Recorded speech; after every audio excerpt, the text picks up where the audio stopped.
আসসালামু আলাইকুম। আমি ডাক্তার নাজমুল।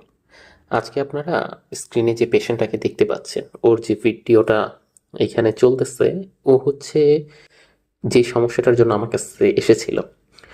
ওর প্রায় গতকালকে রাত ৯টার দিকে আলটিমেটলি প্রথম পেইন উঠছে, এবং পেইন ওঠার পরে দীর্ঘ সময় ধরে ওর পানি ভাঙতেছে, বাট ওর কোনো বেবি আলটিমেটলি হচ্ছে না। এবং এটা ওর ফার্স্ট প্রেগনেন্সি ছিল। ওর বয়স ছিল প্রায় ১৫ মাসের মতো। তো আপনারা অনেকেই হচ্ছে এই ধরনের সমস্যাটা প্রাইমারি স্টেজে ফেস করেন, বিশেষ করে যাদের হচ্ছে প্রথমবার বাচ্চাটা হবে। তো সেই সব বিড়ালগুলোর ক্ষেত্রে সাধারণত দেখা যায় এই ধরনের সমস্যাগুলো খুবই কমন।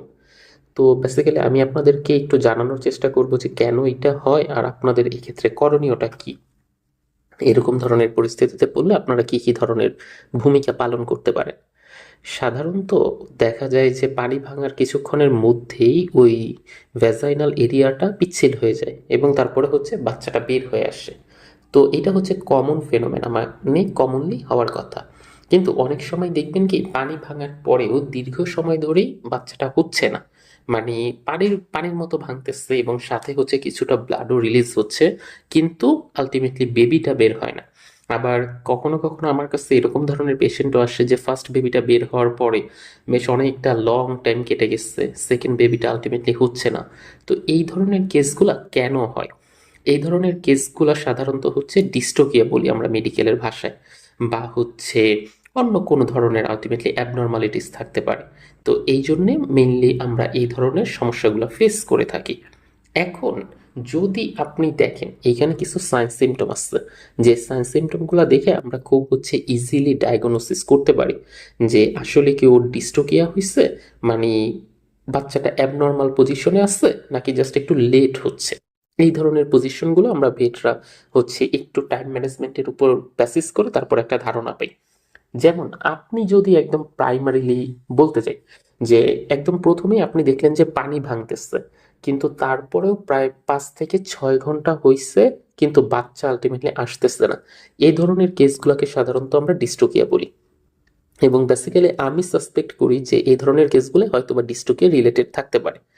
আবার অনেক সময় দেখা যায় কি যে এই ডিস্টোকিয়া ছাড়াও যে যাদের ক্ষেত্রে প্রথম প্রেগন্যান্সি, অনেক সময় এদের ক্ষেত্রে এই মানে কন্ডিশনটা হয় যে আপনি দেখবেন ও খুব স্ট্রংলি কন্ট্রাকশন করতেছে, জরায়ুর অংশটা ও পুশ করার চেষ্টা করতেছে, কিন্তু তারপরেও বাচ্চা হচ্ছে না।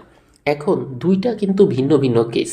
পরের কেসে বাচ্চাটা ঠিক ছিল, আর প্রথম কেসে বাচ্চার পজিশনিংটা ঠিক ছিল না। প্রথম যেই কেসটা, এক্ষেত্রে আপনি হচ্ছে আমাদের ভেটদের কাছে যখন নিয়ে আসবেন, আমরা নিয়ে আসার পর একদম প্রথমেই দেখব যে আসলেই ওর জরায়ুর মুখটা খুলছে কিনা।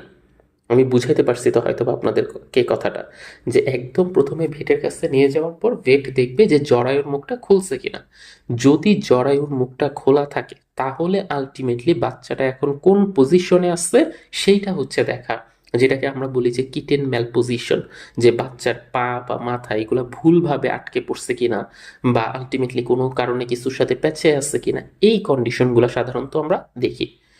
এছাড়াও অনেক সময় দেখা যায় কি যে বাচ্চাটা, অনেকে এরকম করে অনেক ওনাররা, যে তারা হচ্ছে খুব ভালো একটা ব্রিডের মেল দিয়ে তখন হচ্ছে ওদেরকে আলটিমেটলি এই মানে মিটিং করায়। এখন মিটিং করানোর ফলে ওই যেই ব্রিডটা ছিল, ধরেন যে আপনি একটা দেশি বিড়ালকে একটা পার্সিয়ান বিড়াল দিয়ে, যার স্বাস্থ্য কিনা বাবার স্বাস্থ্য অনেকটা বেশি, এরকম ধরনের বিড়াল দিয়ে যখন মিটিং করাবেন, তখন বাচ্চাটা হবে কি ওভার সাইজড ফিটাস, মানে বাচ্চাটার কন্ডিশন বা হচ্ছে বডির যেই সাইজ এটা অনেক বেশি বড় হয়ে থাকবে, সেই তুলনায় মায়ের যেই জরায়ুর যেই ছিদ্রটা সেটা কিন্তু অনেক ছোট থাকবে।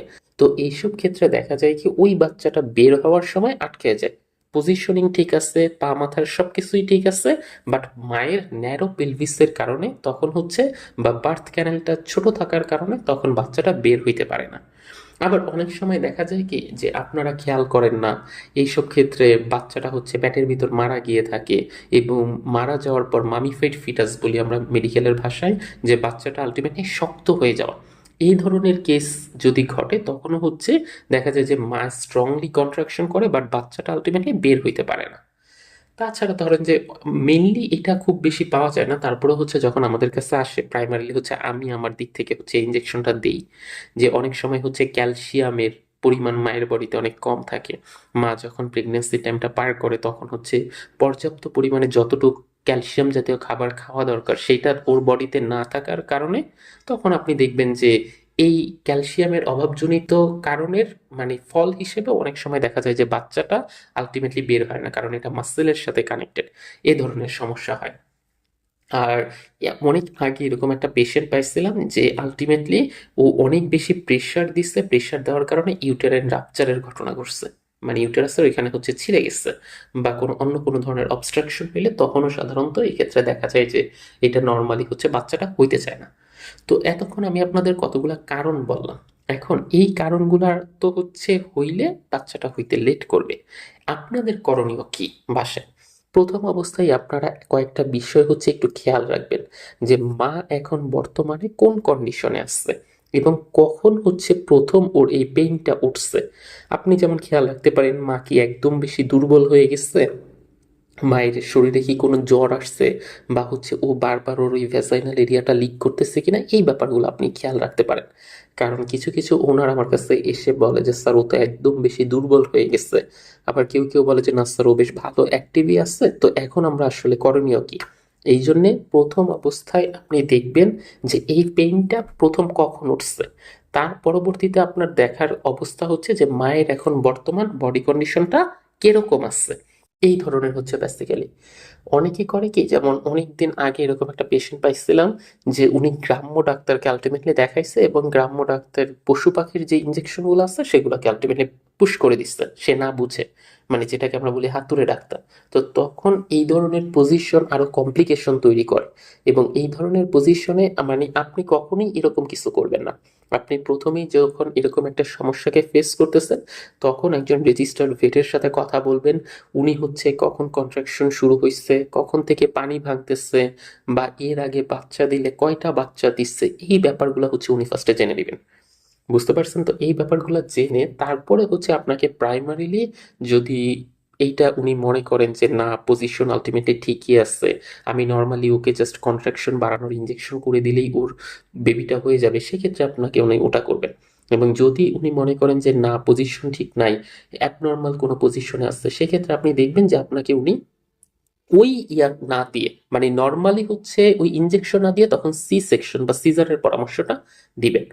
আর আপনি বাসায় যতক্ষণ আছেন এই টাইমে ওকে চেষ্টা করবেন একদম নিরিবিলি একটা রুমে রাখার, একটু গরম হালকা, একটু মানে শীতের দিনে একটু উষ্ণ পরিবেশে, আবার গরমের দিনে হালকা একটু ঠান্ডা পরিবেশে, এই ধরনের জায়গায় ওকে রাখার চেষ্টা করবেন। মোট কথা ওর বডির উপরে যেন কোনো ধরনের স্ট্রেস না পড়ে। তারপরে আমার কাছে এরকম পেশেন্ট আসে যে অর্ধেক হচ্ছে কিটেনটা বের হয়ে যায়, মানে ভ্যাজাইনা দিয়ে অর্ধেক কিটেন দেখা যায় আর বাকি অর্ধেক এখনো বের হয়নি। এ ধরনের পজিশনগুলোও কমন। যদি আপনি দেখেন যে এরকম অর্ধেক বেবি বের হয়ে গেছে, সেক্ষেত্রে আপনার প্রথম করণীয় হচ্ছে হাতে একটু লুব্রিকেন্ট বা জেল টাইপের কিছু মিশিয়ে, যেমন ধরেন সেটা নারিকেল তেল হতে পারে, যেমন সেটা অন্য কোনো ধরনের ভ্যাসলিন হতে পারে, এগুলা মিশিয়ে খুব আলতোভাবে একদম সামান্যভাবে হচ্ছে একটু পুশ করা, মানে বাহিরের দিকে বা মাকে পুশ করতে সহায়তা করা পেছনের অংশে একটু চাপ দিয়ে, এই পজিশনটা এটা হচ্ছে করণীয়। কিন্তু যদি দেখেন যে না আপনি একটু আলতো করে হাত দিয়ে টানলেও তারপরেও বেবিটা বের হচ্ছে না, সেক্ষেত্রে এখানে টানাটানির কোনো অপশন নেই, কারণ এই ক্ষেত্রে ভিতরে নার্ভ পেঁচায় থাকতে পারে। তখন আপনাকে আলটিমেটলি ওই ভেটের কাছে নিয়ে ওই সিজারই হচ্ছে লাস্ট অপশন। তো ভেটের কাছে যখন নিবেন, ভেট তখন প্রথমেই দেখবে কি যে ওর ভ্যাজাইনাল যে এরিয়াটা আছে এটা এক্সামিনেশন করবেন, অ্যাবডোমিনাল যে পজিশনটা আছে এইটা হচ্ছে একটু পালপেশন করে দেখবে, অথবা হচ্ছে আলট্রাসোনোগ্রাফি করবে, অথবা হচ্ছে এক্স রে করাবে, এরকম ধরনের কিছু আদার্স পরীক্ষা আছে, এগুলো হচ্ছে ভেট পারফর্ম করার পরে তারপরে উনি হচ্ছে আলটিমেটলি কি করতে হবে সেই ব্যাপারটাকে আপনাকে খুব বুঝিয়ে বলবে। তো এই জন্য সবসময় আমি আপনাদেরকে পরামর্শ দিব এরকম ধরনের সমস্যা আপনারা ফেস করলে অবশ্যই একজন রেজিস্টার্ড ভেটের সাথে পরামর্শ করে তারপরে উনি যেভাবে বলে দেয় ঠিক সেইভাবে কাজগুলো করবেন। ধন্যবাদ সবাইকে।